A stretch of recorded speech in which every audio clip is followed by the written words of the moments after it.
بسم الله الرحمن الرحيم. متابعي ومشاهدي المصرية من كل مكان، أهلا بكم في فيديو جديد بخصوص تركيبة علف للأوزان الصغيرة بالنسبة للغنم والعجول. يعني ابتداء من وزن 20 كيلو لحد 25 كيلو ده بالنسبة للغنم.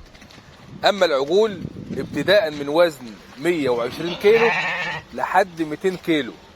وطبعا كلنا عارفين وفاهمين في المجال ان اي حاجة صغيرة بتحتاج نسبة بروتين عالية عشان تقدر تبني الكتلة العضلية بتاعتها. التركيبة ان شاء الله هتبقى عبارة، عشان بس ما اطولش عليك، هتبقى عبارة عن 16% بروتين بعد ما عامل التحاليل. يعني بعد ما تكون الخلطة بتاعتك وتعبيها بالشكارة وتاخد عينة وتروح تحللها، المعمل هيطلع لك 16% بروتين. الخلطة ان شاء الله هتبقى 30% ذرة اصفر مدشوش، و30% شعير بردك هتدشه، و20% ردة خشنة، و15% صويا. تمام، زائد 5 كيلو اضافات بيطرية. وبكده يبقى احنا عملنا خلطة 100 كيلو علف. اللي عايز يزود يعمل طن او 2 هيضاعف الكمية، واللي عايز يعمل 50 كيلو او اللي عايز يعمل 25 كيلو هيقلل الكمية، ولكن هيستخدم نفس الخامات والمقادير اللي احنا قلناها. تمام.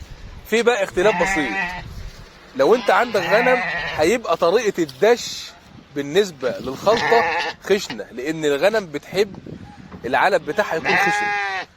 اما لو انت عندك عجول طريقة الدش بتاعة الخلطة هتبقى ناعمة، لان المواشي الكبيرة او العجول بتحب العلفة تكون ناعمة.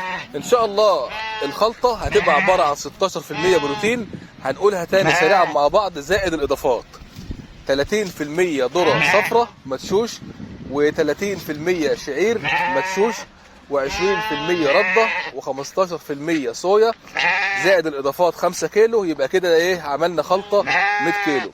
ان شاء الله الاضافات هتبقى عبارة عن 500 جرام فيتامينات، ونص كيلو املاح معدنية، ونص كيلو خميرة حيواني، ونص كيلو مضاد سموم، وكيلو بودرة بلاط، وكيلو ملح طعام، ونص كيلو كربوناتو بشري او بيطري، وربع كيلو بودرة ثوم، وربع كيلو بودرة بصل. وبرضك باكد اي عمر صغير يا جماعة بيبقى محتاج نسبة بروتين عالية عشان تقدر تعوضه عن امه ويقدر يبني الكتلة العضلية بتاعته. وبكده يبقى احنا عملنا خلطة علف للاوزان الصغيرة بالنسبة للغنم ابتداء من وزن 20 كيلو لحد 25 كيلو.